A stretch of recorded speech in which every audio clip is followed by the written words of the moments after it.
Hey, go crazy, go stupid, go crazy, go stupid.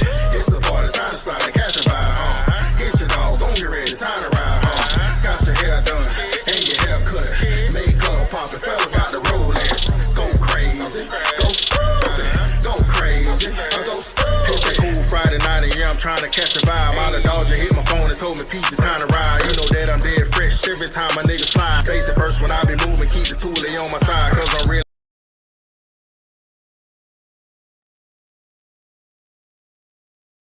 All right. Hello and welcome back to Manhunting with the Fugitive Guy. This is our new true crime show for 2026. All right. I bring to the stage now our two amazing hosts. We bring you the Fugitive Guy, the original Fugitive Guy. All right.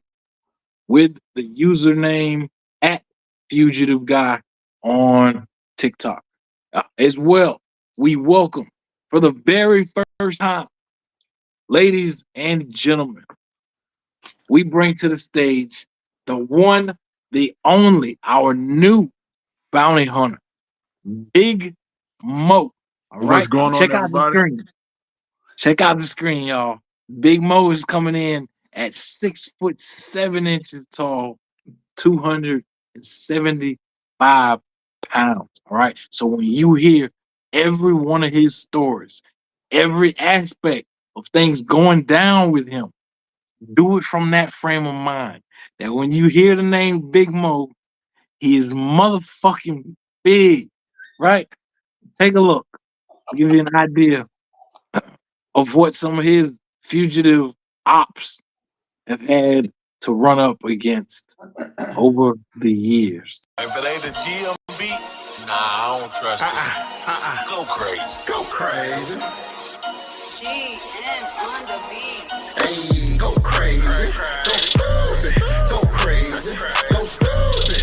It's the party, time to slide and catch a vibe, Get your dog, gon' get ready, time to ride, Got your hair done and your hair cut, makeup poppin', fellas got the Rolex. Go crazy, go stupid, go crazy, go stupid. It's that cool Friday night and yeah, I'm trying to catch a vibe. All the dogs just hit my phone and told me peace, it's time to ride. You know that I'm dead fresh every time my nigga slide. Face the first when I be moving, keep the toolie on my side, cause I'm real out the bottom, so I'm all about a dollar. Still hanging in the hood, mean I'm drinking out the bottle. Almost at the little party, finna let my nut hang. Came in 4 deep and we ain't touching no chains. Lot of babies in the bit, I can see them real clear. Yeah, the light to hit a nigga, shining like a chandelier. Time to head to the bar, chill, I got the first round. Pool table wide open, finna lock the bitch down. Couple rounds on the table, yeah, the liquor kicking in. Got a pocket full of money and I ain't scared to spend it. Seen some ladies at the bar, so I caught the edge to drain. By the end of the night, I know that. All right. Now, I like that walk-up music. Yeah, that was a dope song. I like that. I was like, man, I wonder what group this is. hey, that is an artist by the name of KP407 out of Orlando. That is his song, Go Crazy. All right, you know, here on Sergeant War Dog TV, we have been repping indie artists and musicians since 2019. So he is one of the artists on the Sergeant's playlist whose content you hear us play either on the network or you hear us, use his music in our social media videos, actual episodes. Obviously, we are here to get to know Big Mo. But before we go to him, all right, we gotta always talk to the one and only original Fugitive Guy. All right, Dave, how are you doing? I'm doing awesome. Other than my dog barking, doing good, man. It's been a really intensely crazy week, and it's only Tuesday. But yeah, man, doing good. Sorry I haven't posted much lately, but there's a lot of stuff coming, and doing really well because me and Mo were able to connect, and it was just like oh man, it was a kind of what's the word I'm looking for? Like a blessing in disguise, maybe. I mean, we have so much in common, family wise and career wise and thought wise, and it's pretty. You don't meet people like that. You really don't. So that's been the best part of probably my year, quite honestly, and I mean that. Thank you. So, yeah. All right.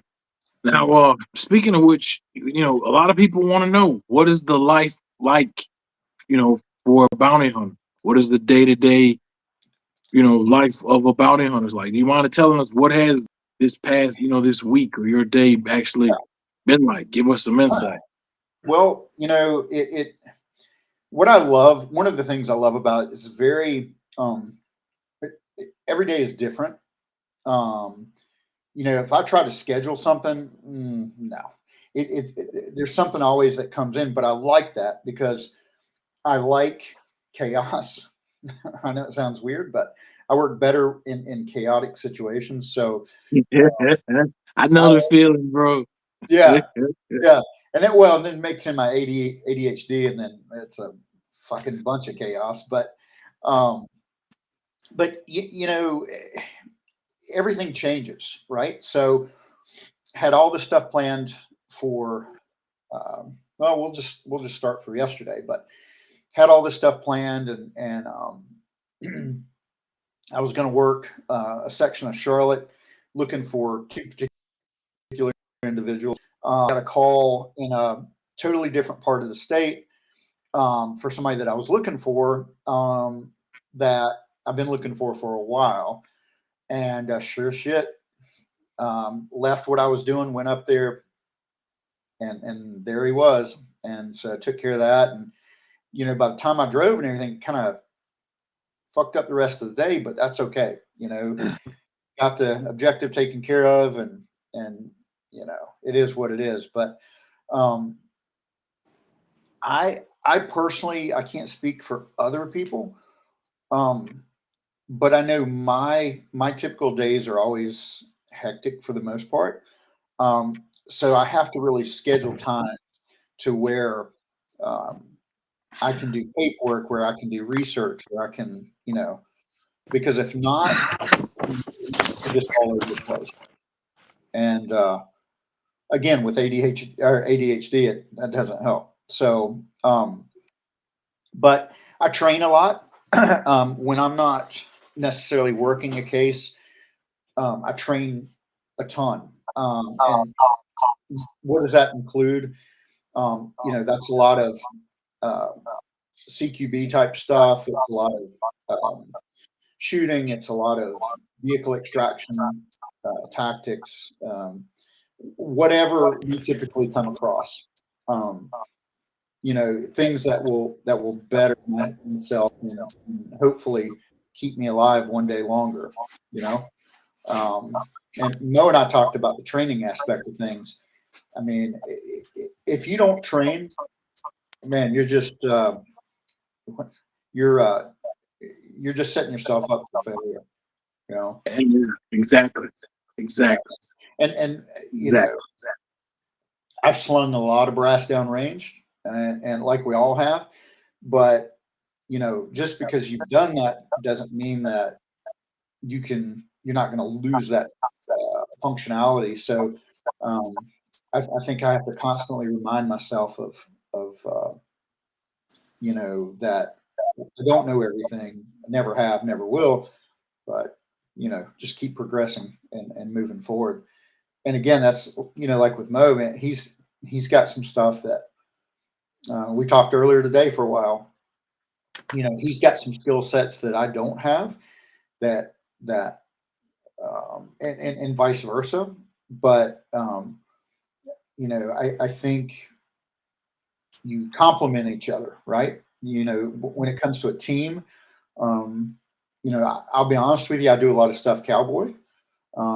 You'll have some bounty hunters.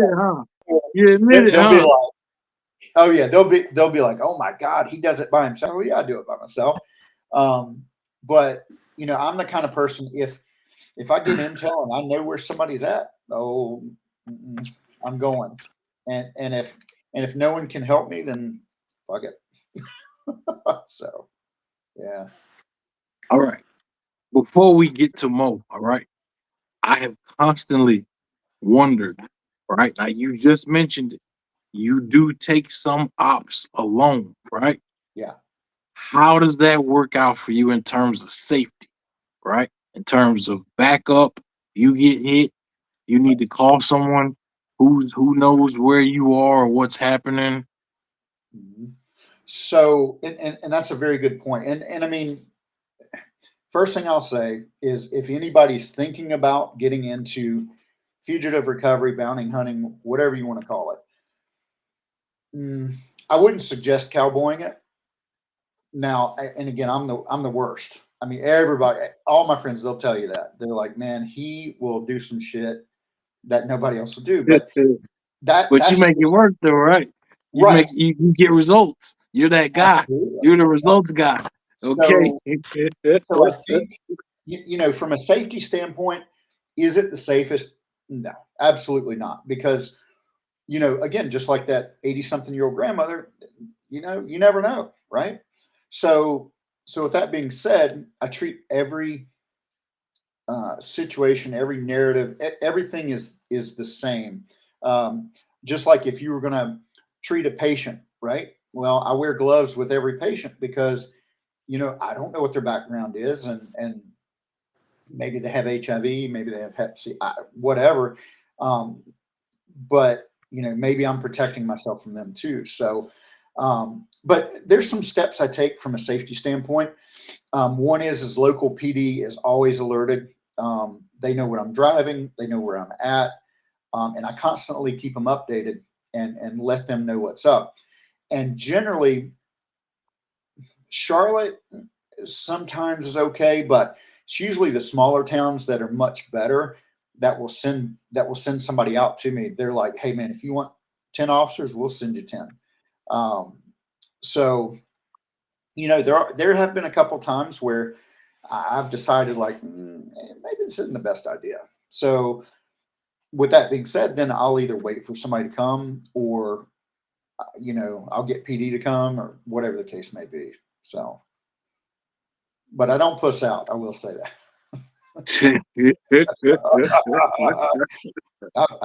I'm kind of crazy like that, but it is All what it right. Before we finally bring the man of the hour on to the microphone, I want to take one quick second to tell you why this show means so much to me. All right. If you take a look at the screen, you will see the Latin phrase "Venatorus Reorder." Right now, as a Marine infantry rifleman. All right. When I was 18 years old in Orlando, Florida, our fugitive detectives have this phrase and this saying plastered everywhere in their offices, on their shirts, on their hats, or everywhere. All right. It is an ethos, it is a state of mind, it is a lifestyle. All right. Now, at just 17, 18 years old, I was able to see this, find this out. And it blew me away at how cool it was to be a manhunter. All right. I'm that guy who was looking for, hey, you know, what's the best team that I can take my talents to? All right. right. Do I want to take it to bounty hunting? Do I want to take it to the FBI, to customs, to the CIA, to college?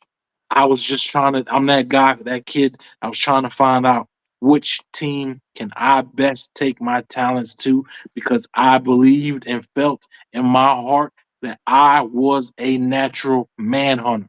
That it is a part of me. It is a part of my DNA. It is a lifestyle that resonates with me that had to be a part of me. Now, personally, rather than going the bounty hunter route, which is what I found out about first when I first found out about manhunting, because my path was finding out about bounty hunters, then finding out about the U.S. Marshals, then finding out about all the other levels of military survival or operations, that sort of thing.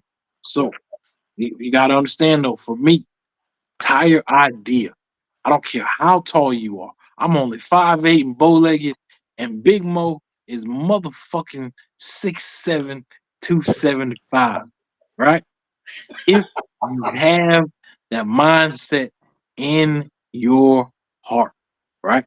That this is a lifestyle for you. This is what you like. Fuck TV, fuck the movies, fuck a series, right? You need to be closer to it. You need to have that a part of your life. You need to be that type of operator.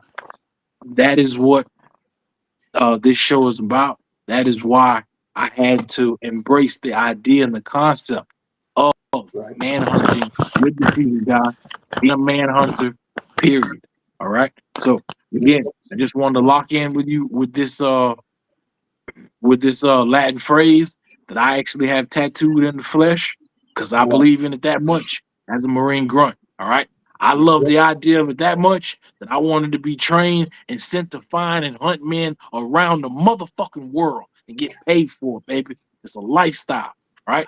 Something that I take serious, I take to the heart, and I'm glad I ran into gentlemen like these that you see here on the show who understand that lifestyle and embrace it as well. But real quick, right before we talk to Big Mo, we have Larry L. Long who just joined the show as well. All right. Remember, Larry is our corrections and law enforcement instructor, right? And Brazilian Jiu-Jitsu expert down in Florida. All right. Hey Larry, welcome to the show, boss. Good to be here. Good to be here. So I'm running a little late. Had ran into some technical difficulties. No Y'all doing all right? No worries. Yes, sir. Hope you're doing well. Oh, doing well, doing well. We got good weather here in Florida, so I'm doing great. Good. Actually, you know what? What's up? I'm in a good mood to show this off anyway. Larry, before Mo comes to the stage and breaks down his story, I want you to see Mo's intro video. If you haven't seen Mo's intro video for MMA yet, right? No, no. Okay, please take a look at the stage one more time before we bring Big Mo to the stage and find out about him and his lifestyle. One more time. Here we go, everybody. If it ain't a GMB, nah, I don't trust it. Go crazy. Go crazy. GM on the beat. Hey, go crazy. Go stupid. Go crazy. Go stupid. It's the party time to slide and catch a vibe. Get your dog, gon' get ready, time to ride home. Got your hair done and your hair cut. Makeup poppin', fellas got the Rolex. Go crazy. Go stupid. Go crazy. Go stupid. It's a cool Friday night and yeah, I'm trying to catch a vibe. All the dogs just hit my phone and told me peace, it's time to ride. You know that I'm dead fresh every time my nigga slide. Face it first when I be moving, keep the toolie on my side. Cause I'm real out the bottom, so I'm all about $1. Still hanging in the hood, mean I'm drinking out the bottle. Almost at the little party, finna let my nut hang. Came in, go deep and we ain't touching no chains. Lot of babies in the bit, I can see them real clear. Yeah, the light to hit a nigga, shining like a chandelier. Time to head to the bar, chill, I got the first round. Pool table wide open, finna lock the bitch down. Couple rounds on the table, yeah, the liquor kicking in. Got a pocket full of money and I ain't scared to spend it. Threw some ladies at the bar, so I caught the edge to drain. By the end of the night, I know that. I'm gonna say this again. Fuck being a Marine. Fuck being a grunt. I'm 5'8" and bow-legged. I see somebody as big Mo coming at me and I got a warrant or I'm a fugitive. We got a motherfucking problem, baby. Big Mo, welcome to the show, boss. I think it's What's best going you on, just better go everybody? ahead and go and surrender. Hey, you know what? I'm 5'2", 275. Does that count? Oh, Are you yeah. serious? Is that your real size? Oh, hell no. Oh, I'm about to say, No. okay. All right. I'm saying you're the name of the show, Fugitive Guy. So you said 5'2". My whole mindset of everything just like shrunk for a minute, like, oh shit. You got a midget. Shit. Yeah. I'll tell you, bro. If I tried to throw my leg over that cage like that, it would not be good. I would have to have a step ladder. Man, my teammates were making fun of me after the fight. They were imitating me at the gym, jumping on top of the cage. They said I didn't even jump on top of the cage. They said I put one leg on there and pushed my other foot, and I was on top of the cage. And it was funny. It was a good night, man. It was a good night. That was impressive to me, bro. Thank you. Oh yeah, very impressive. You Man, you was bringing them punches from Olympus. You was before that fight. I was so nervous. I actually lived about 10 minutes away from the Strip in Vegas, and I remember just driving there with my coaches, right? And I'm like so nervous, and my coach is like, "Are you afraid of this guy?" Or something. I was like, "No, I'm just, I just have high expectations for myself. I'm afraid I might not live up to my expectations for the fight." And he goes, and what he said just changed everything. He goes, "All you can do is your best," and that just changed the whole dynamic of the night. And Damn right. Damn right. When we got to the arena, I go into the locker room. All my teammates are in there. They getting ready for their fights too, and it was really cool. They all, joking around with me, were happy to see me and everything, and that changed the whole dynamic of everything. And usually I get nervous whenever the athletic commission comes and goes, "All right, Jackson, you up in 3 fights? Let's get ready." But when he said it, I was pumped up, ready to go. I went in there, did my thing, man, and it turned out to be a really good night. Yeah, that's badass, man. I love awesome. I love it.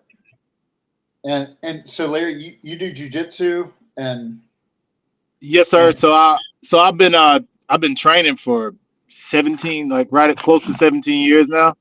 nice. So I'm a 1st-degree black belt under 6th-degree black belt Adriano Lucio from Brazil, from Niterói, Brazil, just outside of Rio. So made a couple pilgrimages to Brazil and had a chance to train with De La Riva himself and his team. That was pretty cool. Made some trips, competed. I competed most at a little bit at blue, a little bit at purple. Brown belt is where I competed the most at. I haven't competed yet at black belt, just because of work and stuff like that. And but I'm itching to compete again, big time. I'm itching to compete again. Yeah, I coached I coached my first black belt this weekend at a tournament, and some of my blues and purples, and I'm itching back to compete again. I miss it. I like competition. Yeah, absolutely. Yeah, but if I see Big Mo in my division, I'm gonna have to rethink everything. I'm be like, only Big, way I'll be like, what do they call it? Open class, open class, or something like that. Yeah. I wanted to do an open class one time, but they had a dude that was 300 pounds. I said, "There's no way." Was it gi or no gi? Insane. It was gi. Okay, yeah. I got my brown belt in late 2014, and as soon as I got my so I'm not a big fan of gi. So as soon as I got my brown belt, I literally walked over to a trash can and threw my gi away. So I held the brown belt forever. So it's like, what? Yeah. Whenever I roll with guys, they're like, "Dude, you're easily a black belt. There's no way you're a brown belt." And I'm just like, "Dude, I just what was I will tell you this though. I didn't like gi, but gi works a ton of technique. It helps you out with a ton of technique. It's like resistance training for jiu-jitsu. And but I just feel like as far as what I do, like the private security contracting, being a recovery agent, I feel like no gi simulates a lot better to the kind of stuff we do. Like we'll do stuff like start grappling with each other. Somebody throw a knife out on the ground, like a rubber knife. We'll rush to go get the knife, try to subdue each other, go get the knife, and then we'll go to work. A lot of the things we work on is jiu-jitsu mixed with knife fighting. Like we'll go for like a triangle chokehold to transition to an armbar, grab the knife, go liver behind the neck, side of the throat. You know what I mean? Just a ton of nasty stuff like that. Oh yeah, I believe you should train. I think you should train both. I had a buddy of mine who's a black belt, and he's actually a black belt in judo and jiu-jitsu. And I asked him one time, "What do you believe in, gi or no gi?" And he said both. So he's a cop, and so he's a state trooper, and he's on their specialized team. And he told me, he said, a lot of people don't like gi. He said, but fight a dude in hoodie, and it'll be the best thing you ever did. Yep. 'Cause I've seen him throw guys in hoodies. I've seen him choke guys out, like, because he said a hoodie is just a gi. So he said it's my best friend. He said, so even though you got a guy that it's cold and he has a hoodie on, he said there's things with no gi that don't translate sometimes, and there's things with both. He said, but man, I don't care who you are. He said, if you got a hoodie on, I promise I'll put you on contract. I've seen him do it, and I was like, huh. Hey, It's like even like fellas. cops that. Yes, sir. Oh, I'm sorry. Okay, no, I thought you said saying something. No, you go ahead. I'll finish after. I'll say it after you finish. Okay, yeah, and that's like with vests. So I always tell guys that that love like outer carry vests and stuff like that. You got to be careful because especially in the world we living in now, like you have a lot of people, you have criminals that go train. I mean, people don't know they're criminals and they doing other stuff. And I watched a cop. He had an outer carry vest. I watched him get launched by Tomonagi. He grabbed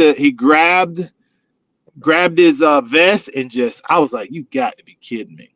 So I think it all plays, like, because I'll tell you this, like, wrestling made my hand fighting good, but then I started training with some judo guys and I started out hand fighting the wrestlers, because judo guys, their hand fighting is brutal. They're mean. They're evil. They're mean. They don't care. All right. Real quick, let me redirect us back to Big Mo. All right. Let me redirect us. But before I do, I forgot to introduce everyone and their additional companies and logos. All right. Because each of the guys that you see here on the show right now, all right, they're operators, but they're also businessmen. All right. So for Fugitive Guy, all right, here's his logo. All right. Yeah. 4, Larry L. Long. Is that right, Larry? Yes, sir. Larry Alone II. I'm All digging right. And this is Larry's company as well, right? This is your logo, right? Yes, sir. All like right. And finally, to the man of the hour, we bring you Rising Tide Tactical leader, CEO, the one, the only, Big Mo. Please take the stage. Talk to us about your background, where you're from. What got you into the lifestyle? I think we lost you though. Okay, you there now? Hold on. Yeah. Okay. All right. So what If you got don't me mind, started? please give us the Big Mo story. Where you're from, background, whatever you're willing to talk about. Okay, I'm I was born in Orange, New Jersey, raised in Newark, New Jersey. I got come from a pretty big military family. I got sent to military school at the age of 9 years old. I left my mid sophomore year. I started getting a lot of athletic attention. I then transferred to St. Anthony's in Jersey City, coached by Coach Bobby Hurley Sr. I played. I was a 3-sport athlete there.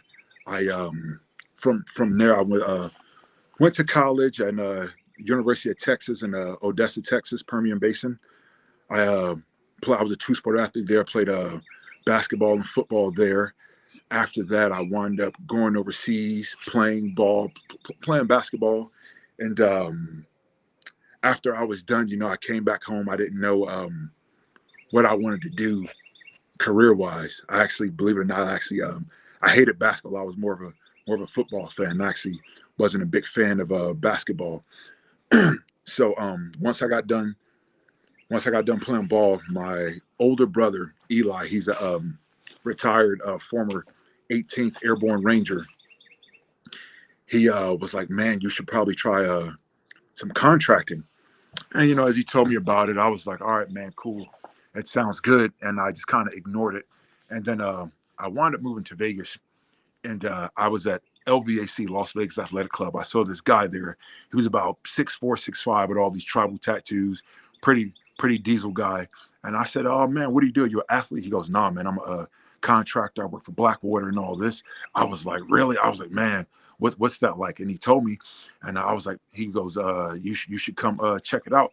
I was like, "I don't have no military experience." He goes, "You don't need any." He goes, all you need, he goes, if you got some money, he goes, they'll train you, and depending on how well you do in training, they'll you know, put you to work. So I started off doing, very low level stuff, like guarding airfields, doing, little jobs of EP work, executive protection work, and a couple things happened during those times, and I responded very well, and they started putting me on a lot bigger missions with a lot of like high level guys, and then the training for that was insane. Like I was trained by a DOD guy, Department of Defense guy, and this other guy. It was a MARSOC Ranger guy, and they put me through it. I had to train really hard for about 6 months, and I had tons of injuries doing it. And the thing was, the training was very hard. It was just a thing where they just wanted to make sure I didn't quit. They was like, man, we can teach you all the cool stuff, all the firearm stuff and all that. But they was like, man, we just want to make sure you don't quit on us. Because if you quit on us here in training, you'll definitely quit on us out in the field, So so that was pretty much that. Then I, with contracting, I don't know if you guys are familiar with contracting. You aren't assigned to, one team, just depending on whatever you have to do. You go with a team based on that. I started off with the extraction team, and the training for that was insane. I mean, like at least 3 times a week, we're getting up, running 6 miles in the morning. As soon as we're done, we'd have to swim 7 miles. Halfway through that, they make us put on hoodies and sweatpants so the water would seep into it, and we'd have to swim an extra 3.5 miles. It was very tough, but I like I said, I have that skill set helped me out a ton with the whole fugitive recovery stuff. So Nice. Mm-hmm. Yeah. Good deal.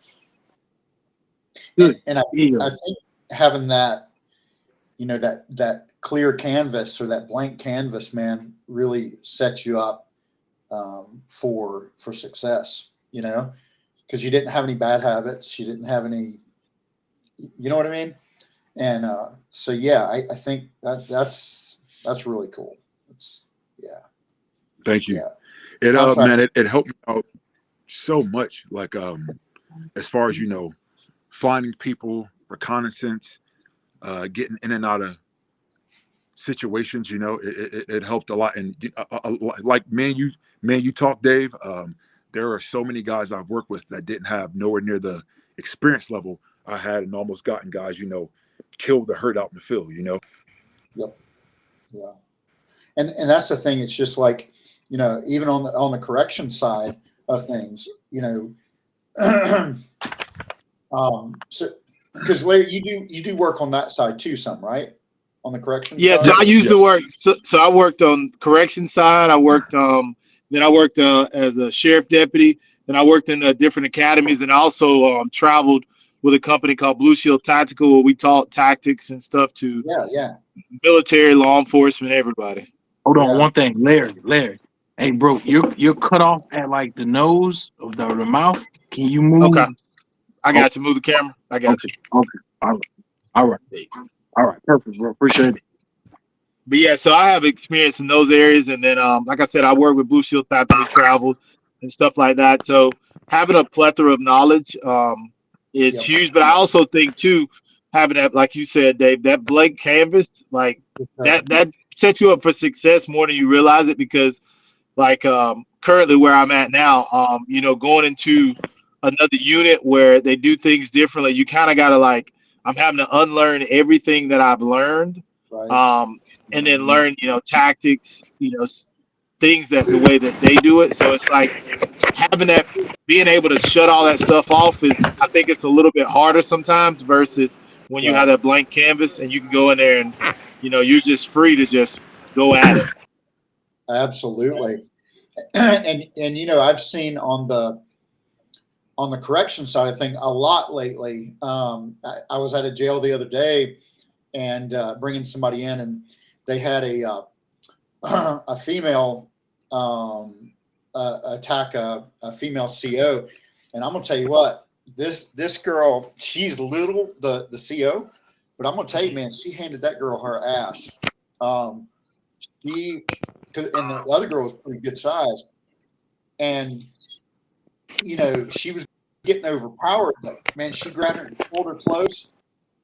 She'd get in some headshot, and I mean, I'm watching this on a screen, right? So it was crazy, but that's what she was taught, and she was just like, I remembered it, and so, and I think especially too in the jails and PD, they're so freaking short staffed that I mean I get job offers all the time, like 3 or 4 times a week, but they're so short staffed that I think from a safety standpoint, man, it's not good, and that's why people like yourself, there's not a lot of COs that I come across that have that type of background and able to throw hands if you need to, able to get somebody in a position until you can get back up. I mean, that's huge. So Yeah, I think it's needed. It's well rounded, and then just Big Mo, just with some of that experience you was talking about, man, to be able to get in that position, to be able to be trained by some DOD guys, some MARSOC guys, that's huge. That's huge. Because you're more trained up than a lot of people that I've worked with. Way more trained up. Mm-hmm. Yep. Hey, I want to take the time to ask you all a unique question. And Big Mo, we kind of, I don't know if we lost you or you froze there, but we'll get you back. Okay, we got you. All right. I want to ask you all real quick, all right? Because you got to realize the people that I faced as a Marine were foreigners, right? So when they yell back or they curse back or they threaten back, I usually don't have to deal with that shit from an American perspective because I don't know what the fuck they're saying. You get what I'm saying? So they can be threatening me, telling me they hate me, I'm the ugliest dude in the world, this, that, and the third, right? But each of you, I would really like to know, I don't know, in sort of like a comedy type of way, some of the worst things you've heard back from the people, the fugitive that you had to confront, or you came to take down, or whose day you came to spoil. Give me some of your greatest hits on shit you've heard people say. Dave, I'll let you go first because I know you probably got some. Shit, I've been called an inbred motherfucker. I've been called. Shit. I've been told they're gonna gut me like a pig, cut me from ear to ear. Hey, I'm telling you, man, they're brutal as shit. But it's always. I mean, God, man, it's always. I get called an MF definitely every day, and they're like, you're the worst person that has ever lived, and I'm like, damn, I mean, I got my problems, but Jesus, I'm not that bad. But yeah, it's, and I know you guys see it too, but you try to de-escalate some shit, and it just pisses them off even more. Yeah, it makes it worse. Yeah, you try to be nice, and they're like, man, fuck. You're like, well, I guess you're not getting cuffed in front. So, yeah. Well, what about you guys? Big Mo, did you get a question? I did not. I just lost service for a little bit. Oh, okay. Yeah. So, War Dog had just asked, like, what's some of the worst things we've dealt with, like, dealing with subjects and stuff, like the worst things they've called us and the threats and stuff like that. What's some of the worst things you've heard so far since you've been working? So this might Everybody sound laugh. pretty. This might sound pretty messed up, right? But one of the days we like to go get people, you know, or like Thanksgiving and Christmas, because we know everybody gonna be at grandma's house or their mom's house, right? So you know, we always Yep. get that. You know, we know, and we know where that is. So we'll wait till like the holidays. If it's somebody that we can't find, we'll you know, kick the door open. And what's bad is that, you know, what's bad is that they got all their cousins there, their uncles, and you know, the uncles just getting out of jail. They got knives on them, and all these guys are on parole and all that shit and have these things on them.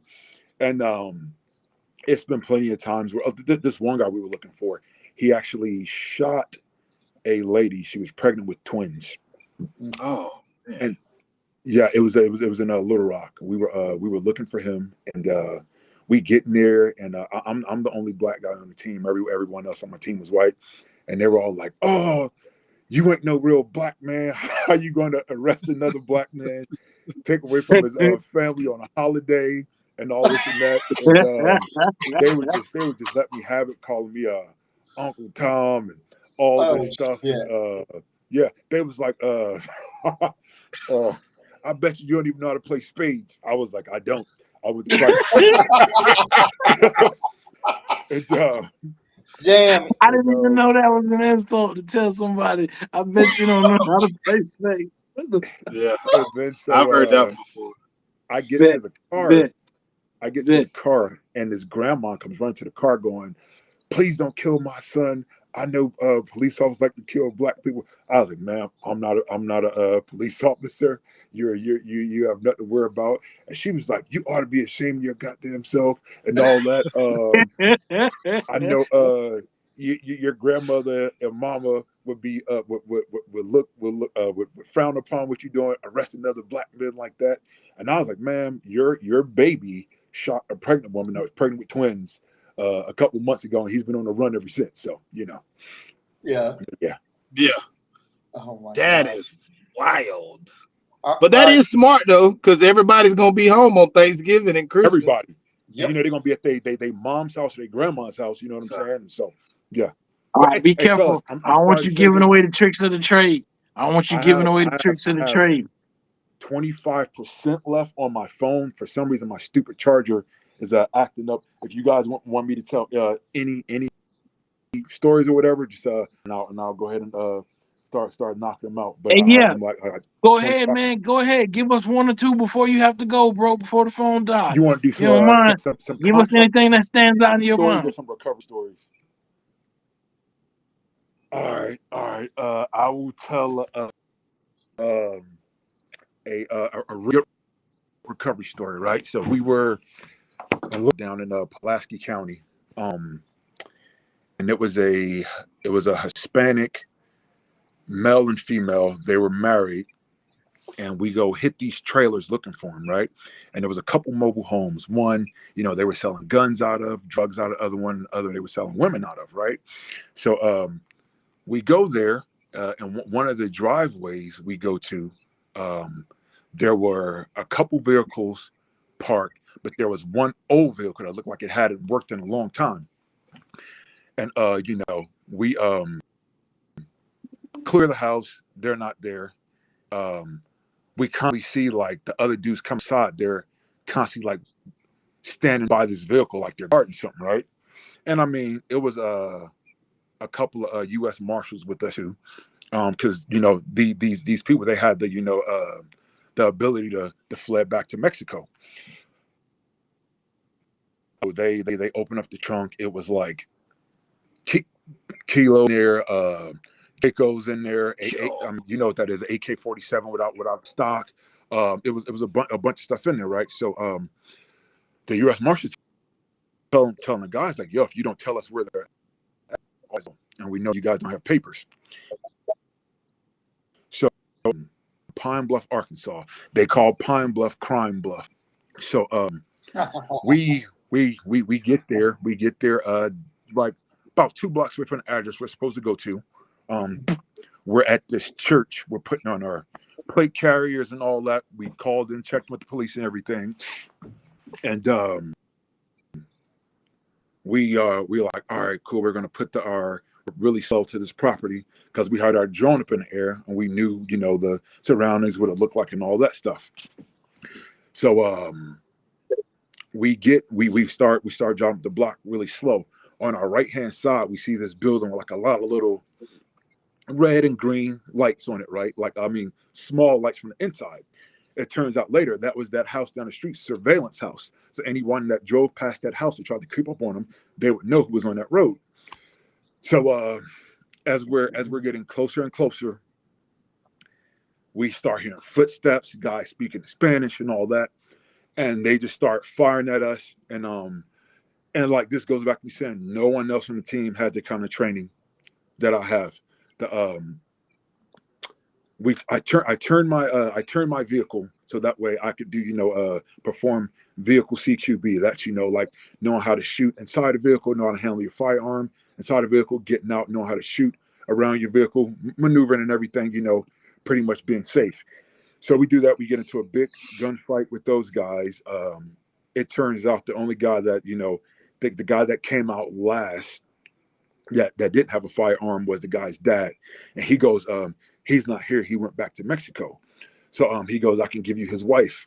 So he told us that his wife was at a Super 8 motel in Cabot, Arkansas. Me and a couple other guys, we get to the hotel. We see her outside on the balcony, and we're just looking, making sure she's by herself. She was on the phone.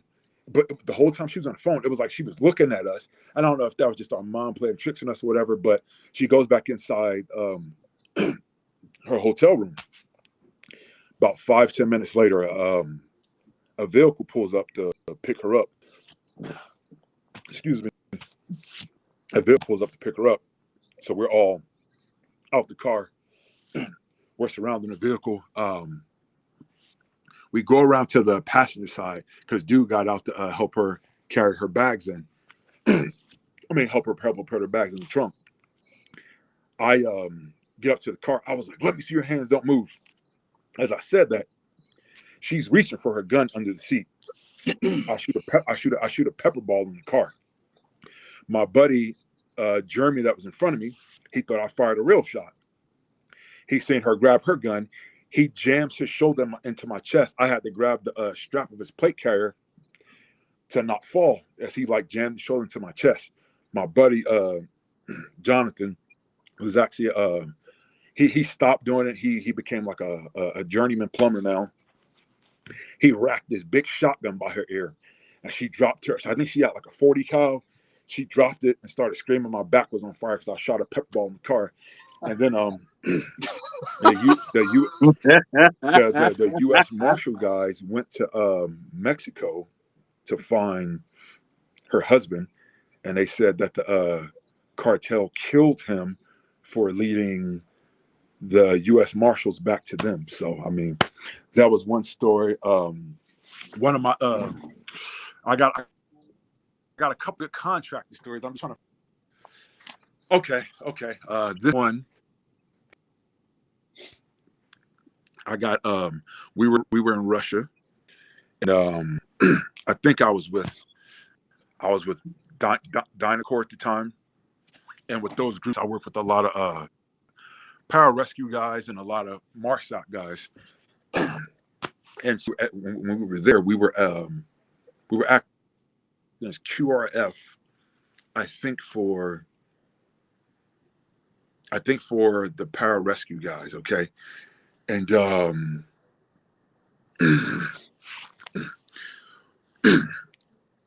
we had like a couple of tents or whatever off, in like the wilderness and everything. And we were like super duper in the country. It was like whenever we flew into what's the capital of Russia? We flew into St. Petersburg, Russia. I'm sorry, we flew into St. Petersburg, Russia, and we had to catch I think it was like a 2 or 3 hour train ride into where we were going. And hold on. We were all asleep. Hold on 1 second, Big Mo. Okay. You were 6'7" 275-pound black man in Russia. Is that what you telling me? Is that what you're telling me, dog? Yeah. He did not Hey, stand hey, out. believe it or not, it's not a lot of us there, but there are a lot of big guys in Russia. I think the average height of a guy in Russia is about 6'3", 6'4". Average height of a woman. Pretty big people out there, you know. Yeah. So I'm just talking so about you we standing were out, all. bro. I'm talking about you Oh, standing out. well, we always stay hidden until we don't have to stay hidden. You know what I mean? And plus, me being 6'7", like you said, 275, I stand out. You know, so we always stayed hidden until it wasn't time to stay hidden no more. Whatever the threat level rise or they need us to back up, we pop out the woodworks. You know, so Okay. And we lost your visual, bro. We yeah. can't see you on the camera, man. You can't see me. No, we lost you, bro. We lost you. All right, let me try to. Should I It's try to? okay. You go ahead and try to work on it, or you go ahead and try to work on it, or if you need to leave and come back or anything like that. Larry, Yes, sir. bro, tell us how your week has been, if you don't mind. It's been good. It's been an interesting one. So we just trying to get probably about 5 more weeks. We'll be getting up out of here, go knock out the rest of training. So We'll put and your then logo up in case you want to say anything about it. oh yeah, so it's a operational defense advisory. We know we're a security consulting company still in the works, and yeah, it's gonna be exciting. And man, I'm looking forward to learning from Mo and Dave, and because they got a lot of knowledge that I surely want to learn. Well, back at you, my friend. You know. Heck yeah. Yeah, it's that's cool. You guys got me back. Yeah, we got bro. you back. I do have to tell you All this right, real bet. fast. So about 4 years ago, I went on Christmas Eve to grab this guy. If I can find the video off my body cam, I'll send it. But when I grabbed him, he's like, motherfucker, I was getting ready to go worship Jesus. Hey, say what? Please repeat that. You got to run that back one time, bro. Please. What's up? He said, motherfucker, I'm getting ready to go worship Jesus, and you done fucked that up. And so I laughed. I could not help. He goes, oh, you think it's funny? I'm serious. And I will never forget that, ever. So when I got him to jail, he's like, this son of a bitch right here, I was trying to go to church, and he arrested me. It's like, sorry. Yeah. Oh, yeah. That's crazy. That's crazy. Mother's Day, Father's Day. All right. How about this? I want to ask you all another question. All right. You know how you all come across that big name, that big profile case, that big case that has done this, been that, whatever. Talk to me about how, I mean, obviously you've been through enough of them that it doesn't phase you at a certain point. All right. But you will admit there are some things you see or hear or note that still put you on edge. Talk to us about that behind the scenes, bounty hunter and prison life perspective that only you guys know about. When you hear that big name, that big profile, whatever, what goes across your mind? Do you even give a fuck? What's up? Yeah, I'm curious, Larry, like how that works for you guys, or how it did in a detention type setting. I mean, I've ran across some pretty bad people. I mean, for me, it just, I don't know. Like I guess because of the people I grew up around, they were kind of bad themselves. So it wasn't like, right. ooh, Right. like. But I know some people, they're like, oh man, because with prison, I always tell everybody, and I've told War Dog this too. It's ran by respect. because every day we're outnumbered. There's way more inmates than it is officers. And then as far as capable officers, we're really outnumbered. You may have, if you got a shift of, let's say 50, and that's on a good day, like day shift, you probably maybe have 10 capable officers. So we well outnumbered. And if, and anybody that knows anything about prison, you guys work out 365 days a week. I mean, they always training, they always ready to go. So, Yeah. I mean, it never stops. And especially, I guess if you have nothing to lose, if you're looking at, if you have a life sentence or whatever, I mean, what are they going to do to you? Nothing. That's their house. That's the way they live. Yeah. Yeah. Hey, I want to take a second to make sure everyone understands the amazing dynamic. I'm sorry, just real quick. I want to make sure everyone understands the dynamic of what we have here on Manhunting with the Fugitive Guy. All right. You got a crazy old Marine teamed up with 2 bounty hunters. All right. Covering North Carolina and South Carolina and Arkansas. Then you have an corrections and law enforcement instructor. Okay.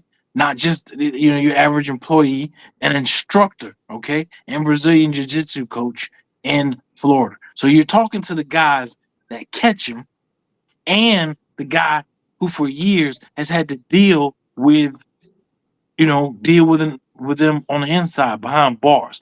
Do you understand the dynamics and, the cross country, things at play that we have going on here on Manhunting with the Fugitive Guy? And real quick, just so I remind everyone, we are streaming live right now on Roku, Instagram, X, Twitch, and Rumble. I'm sorry. It's also on SergeantWarDogTV.com. All right. Soon we will have the mobile apps up on Apple and Google Play. All right. I have completed the apps with Manners.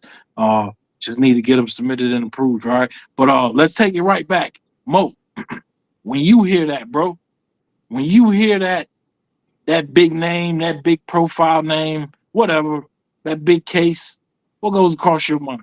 How do you prep for that?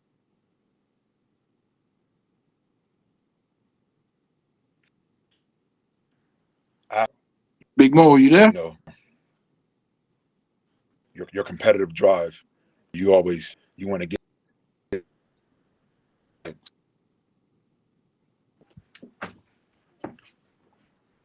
Do I still have audio, guys, or? Yeah, you still have audio. We hear you. Okay. Yeah, you good, bro? It was actually 3. Yeah, we got you now. Okay. It was 3 brothers. The last name the last was Hale. Say all their names, but one's dead. The other 2 are in prison. Guys.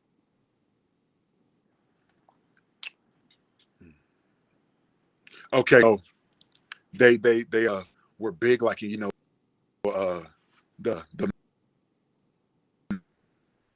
and 2 months they were at, we'd have to always check in with the police, check with law enforcement. We'd always miss them. Second, we finally caught up to them. They were.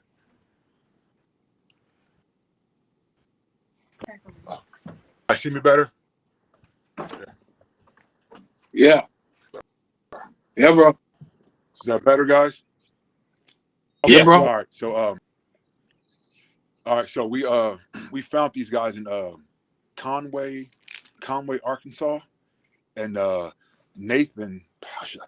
Yeah, Nathan. He always keeps a automatic Glock 19 in his waistband.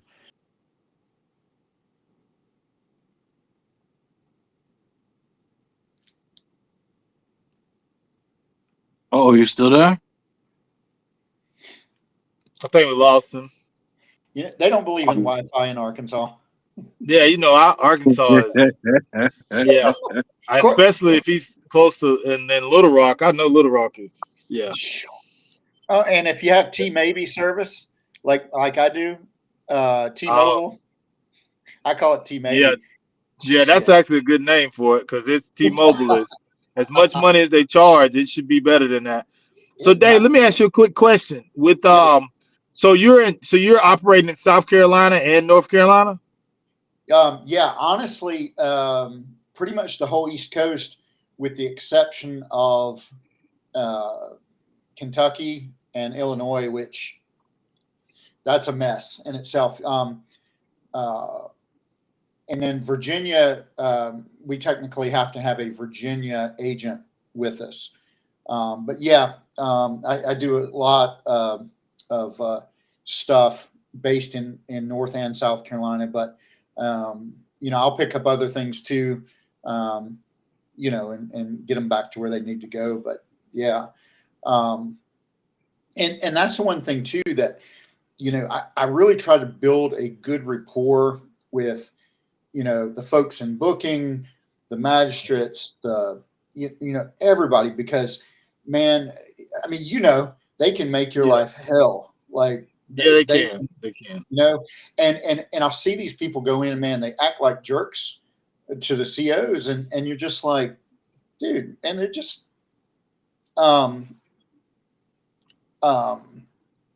they're just like, hey,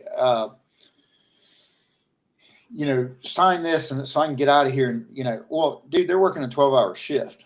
And, so again, I try to be cognizant of that. And, if I can help, I will. I've jumped in a lot on some of these places where they're super understaffed and somebody in booking goes ballistic. I mean, of course, I always ask them like, hey, do you want some assistance? And they're like, absolutely. But I think sometimes the police versus the fugitive side of things, a lot, you just there has to be that equal respect. But the one thing that I'll say too is that there's a lot of fugitive agents out there that suck, that should not be out there. You know what I mean? It's like, it's like you were talking about the capable officers versus the non-capable ones.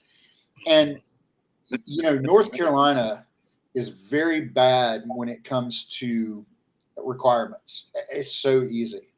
And, you freaking strap a gun on, man. You're like, oh, sweet. I can go out, arrest people. And they have no idea what's going on. That a lot of people think, oh, I'll just go in and kick a door open. Well, you know what? It's not always like that.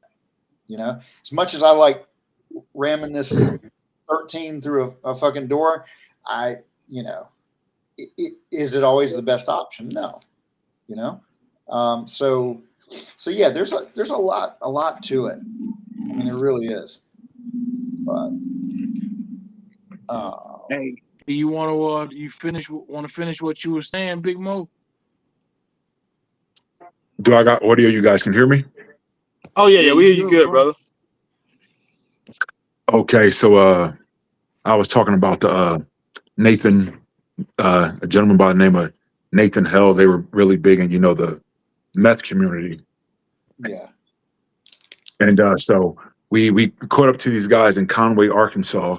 And like I said, Nathan always has an automatic Glock 19 in his waistband, and his brother always kept a small little Draco in there. And I don't know if you guys ever heard of Draco. They're insanely loud when they shoot, especially if you don't have no ear protection on. It feel like your damn eardrums are about to bust. So we're actually in a park, and he's just shooting, and there are tons of people in this park, and people don't care. He's just shooting, missing, and he actually hit a bunch of innocent people. Anyway, I immediately had to drop to a knee as I was shooting back, and I think I had my AR with me. I shot him in the left knee. Shot him in the left knee. That feels good. Okay, this is what the fuck I'm talking about. We are actually talking about bounty hunter engagement. That is what this show is for. I don't feel funny as Marine talking about engaging, so you motherfuckers don't feel funny about engaging. All right, free fall. Let's go. All right, so yeah, so Just a little down. Thank you. So I shoot him in his left knee. He's in a ton of pain, screaming and everything. His brother's, his brother actually left him. His brother's actually shooting, and he's, running away as he's shooting. And the cops, the police officers that was backing us up, they had the next block, held down pretty tight, and he pretty much surrendered. So both of them, and prison right now, and yeah. So Man, that's wild. Yeah. I know that was loud. No ear protection with a Draco. Good God. yeah, they're insanely loud, and the worst thing, like I said, he hit a lot of Innocent innocent people behind us, because these people know nothing about the proper ammo to use. I mean, even if he was using hollow points, if you're missing, it doesn't matter. You're still hitting innocent people. But people will shoot at houses with full metal jacket rounds, and it goes through and hit innocent people or whatever. So a lot of that knowledge these people don't have, access to the way we do. So Right. All right. I really appreciate your direct honesty, Big Mo. That is what the fuck I'm talking about. All right. That is what this show is for. This is a place for the good guys to be able to talk to. Damn it. All right. Now, I want to know also though, fugitive guy. Yeah. I want to show your video from episode 1 that got banned on TikTok and Oh, Instagram. hell, what I say? And it actually wasn't what you said. It was showing what you went through. All right. And that is exactly why we now had to take our that one. take our war and true crime content to a private platform like Yeah. Roku and SergeantWarDogTV.com. All right, now, but I want to know if you don't answer yet till I run the video. If you with bullets, fugitive guy, we already heard the answer from Big Mo. If you had to engage any fugitives with bullets, all right. I know you have the options: lethal, non-lethal. But before that, let me run your clip from episode 1 that actually got banned and got me in trouble on TikTok and Instagram. Keep it real from the start, always play your part. Never let a nigga pull your card, and I put that on guard. Never hear my feelings by the broad. No man put no fear in my heart. I'ma step by mine. I'ma put it out on the line. I'ma put it out on the line. I'ma step by mine. I'ma put it out on the line. I'ma put it out on the line. I'm real from the start, always play your part. Never let a nigga pull your card, and I put that on guard. Never hear my feelings by the broad. No man put no fear in my heart. I'ma step by mine. I'ma put it out on the line. I'ma put it out on the line. I'ma step by mine. I'ma put it out on the line. I'ma put it out on the line. Put it out on the line. Win, lose, or draw, I'm on my mind. They gon' tell what I saw. Bitch, you get surgery, cover up the flaw. A nigga get nervous when I run into the law. Run into some money, bitch, suck you like a straw. Big dog status, don't you treat me like a child. Whipping up a baby, I ain't talking about a child. A nigga got drip, check you peeping up my style. Keep it real from the gate, most of y'all fake. Black man down, another victim of the hate. Trying to make it home, should've took the other way. They shot him in the dome, that's an open close case. Put my dog in the grave, can't nobody save him. Why you had to do that? You ain't had to take him. He was about to bounce back, he was about to shake him. Niggas sleeping on me, I'm about to wake him. Make a concern, if you listen then you might learn some. Stay calm till you push my button. And your feelings about a bitch, she ain't really talking about nothing. You can have a bag when a nigga done. Keep it real with yourself, you don't know the pain that I felt. You don't know the meaning when you still. I told him I'm a All right. Sorry. So hold on, why'd it get banned? Yeah. Bro, we talk about everything raw. You guys know that. War, true crime, suicide prevention, unaliving. We get real raw. So, hey, whether it's me trying to run the 24/7 live stream on these 5 platforms, whether it's me trying to post on Instagram, TikTok, Snapchat, anything else, people know that at any moment, if I feel like it, as a Marine grunt, I can drop into my own war stories, bodies. I can call buddies, call Marines, get them on the show. We can take it there. I love the fact that with this show, as bounty hunters, and with your special experience, Larry, I can talk to you guys about real, direct, fuck Hollywood, fuck TV, fuck anything fictional. I get to talk to the real guys behind the scenes, been there, done that. That's the point of this show, man. Yeah, but I'm sorry. I wanted to ask you as well, fugitive guy, and at the same time, everything that you all just saw, all right, that is the kind of stuff that we are offering on our Patreon page for Sergeant War Dog TV and the Manhunting with Fugitive Guy section. All right, they are able to drop straight from their own phones and tablets and devices raw footage. All right, that is what makes this TV show different. You see the cross country coverage we have. Also, they are able to drop exclusive, uncensored videos and pictures straight from their fugitive ops in 2026 in North Carolina, South Carolina, and Arkansas. And you know what, Larry, you have the option, bro. If you ever want to drop any of your greatest hits, prison exclusives, you have the option too of being able to post on Patreon as well. But we want to make sure everyone knows that before we move on finally and end the show, talking to Fugitive Guy about whether or not he has had to engage any fugitives with live rounds in his time. So, on this side of the planet, no. I've come very close.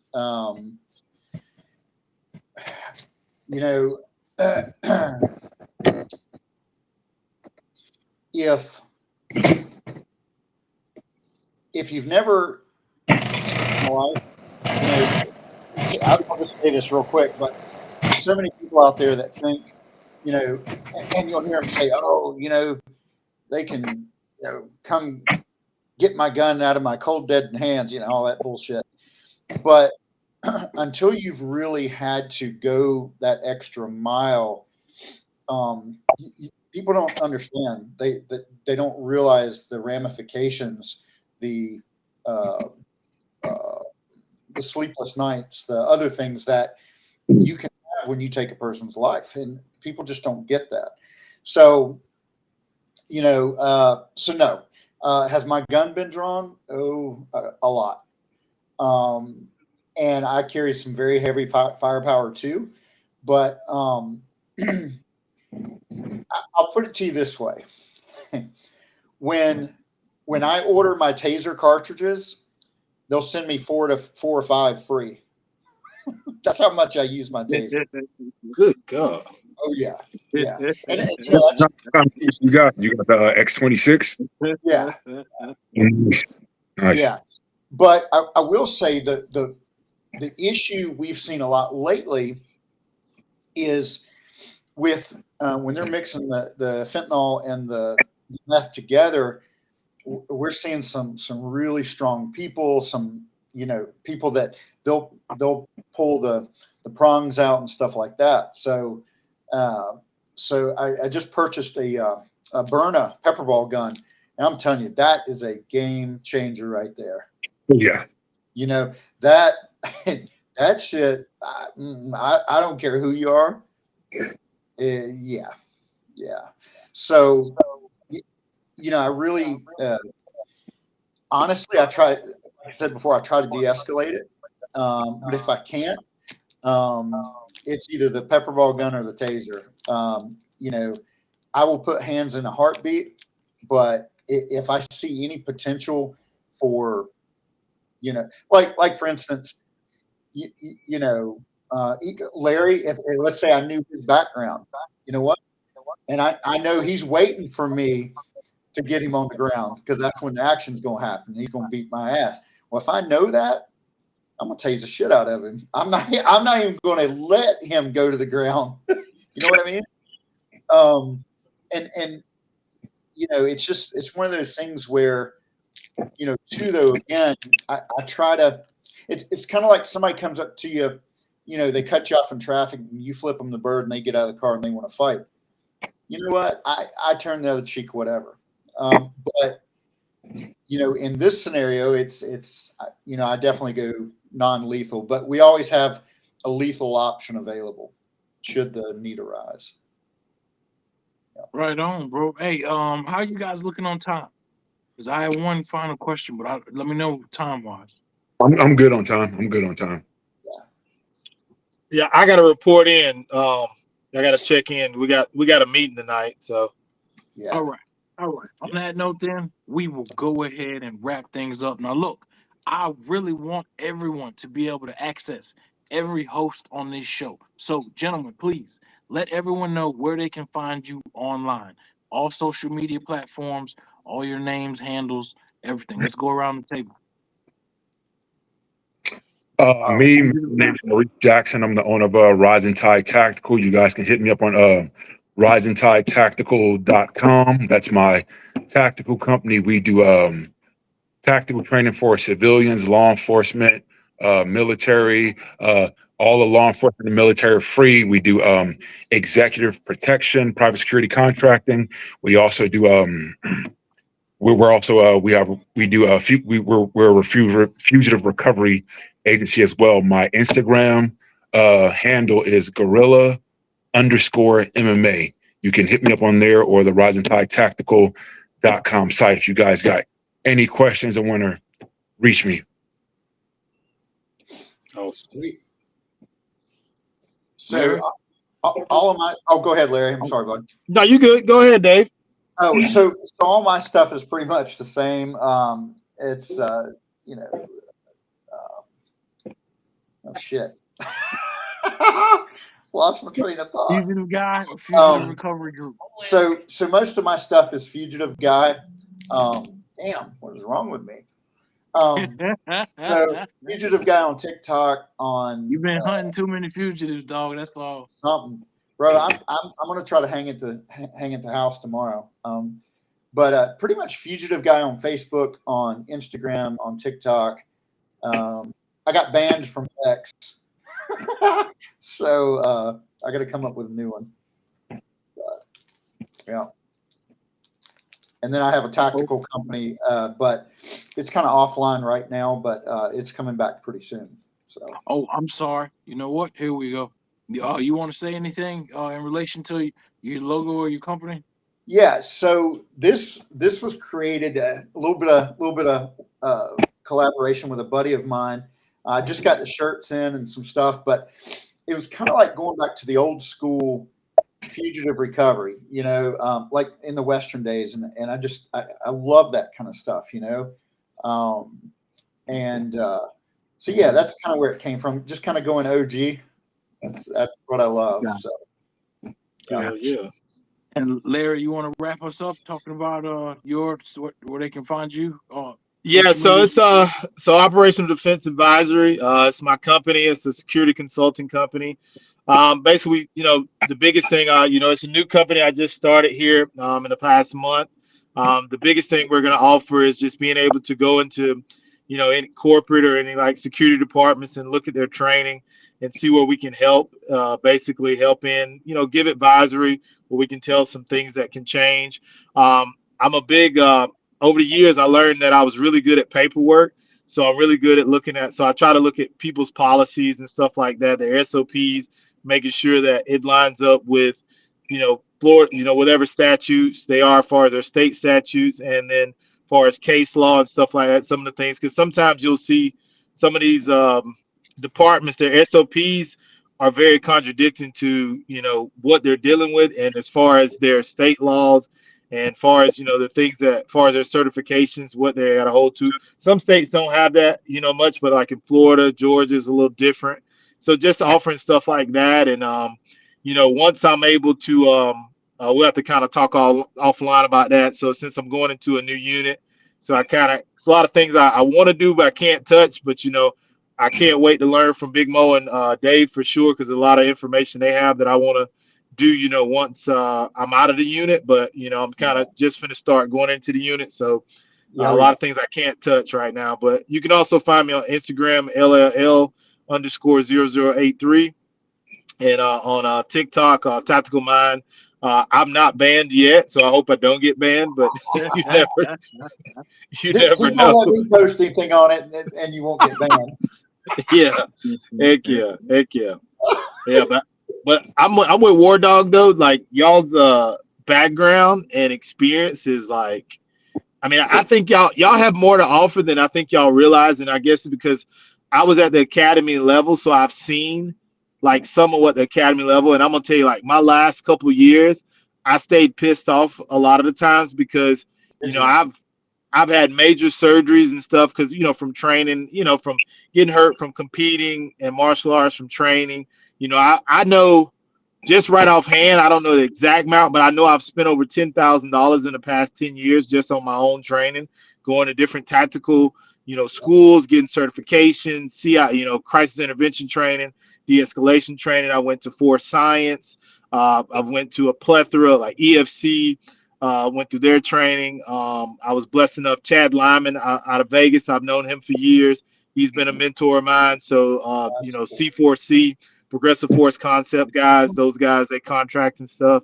So, I spent a lot of money traveling and training. And a lot of times I can tell you, like, I wasn't making a lot of money. And I was like, I remember going on a trip to train and, to learn and, to get some information like you guys, to learn from people like yourselves. And I remember, man, going to Vegas and, man, I was eating peanut butter and jelly the whole time I was in Vegas because I was like, I got to get this training. And I remember getting the shit beat out of me for that whole week. But I come back such a better instructor, officer, and everything. And that's the thing. It's like, you guys are trained up. And I think it's awesome what y'all doing. I can't wait to learn from y'all, and especially come take some classes. Well, and back at you because you have a lot of skill sets that we don't have too. So and that's what Mo and I were talking about earlier. Is if one of the problems I have with whether you're special operations, whatever the case may be, is when you think you know everything and you start treating people like shit. And you don't keep an open mind because you don't feel that anybody else can add value to your skill set, then you're an idiot. I mean, I just, you can talk to some of the biggest names, from whether it's, CAG or the teams, SEAL teams, and they'll tell you the same thing. No, hell, DJ Shipley, for instance. Man, he'll tell you all the time, I'm constantly learning, and, it's like, I can't wait, for Mo to come down. We can get together and, we've talked about this. He's got some stuff that, man, I cannot wait. I cannot wait. Of course, that's what I say now. He's going to beat shit out of me, but, Hey, but you know what, though? But you're going to get better, though. You're going to get better. Amen. Iron sharpens iron, man. It's in the Bible. Iron sharpens iron. Absolutely. Right on. Absolutely. All right. Ladies and gentlemen, we will wrap this up here for episode 3 of Manhunting with the Fugitive Guy. Right? You see, we were able to bring you exclusive behind the scenes stories and perspectives from actual bounty hunters. All right. Covering fugitive ops in North Carolina, South Carolina, Arkansas, and the prison perspective with Larry in Florida. All right, gentlemen, I really appreciate you taking your time to come and join us on the show and treating this like an open forum for the badass motherfuckers that you are to be able to talk freely about being a good guy, about having stories that movies, TVs, books do not have. They wish they had. That is what this show is for. I appreciate all of you. Remember, we have Fugitive Guy, we have Larry L. Long II, and we have Big Mo. This has been episode 3 of Manhunting with the Fugitive Guy. Remember, you can find this episode on both Roku and Spotify. Head over to SergeantWarDogTV.com, create your account. All right. Hope you enjoyed the show. Salute. Salute. Appreciate y'all. Y'all be safe, guys. You too. Always. Always. It's good.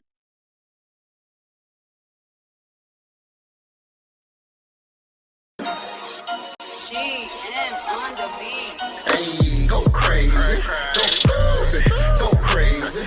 Go stupid. It's the party time to slide the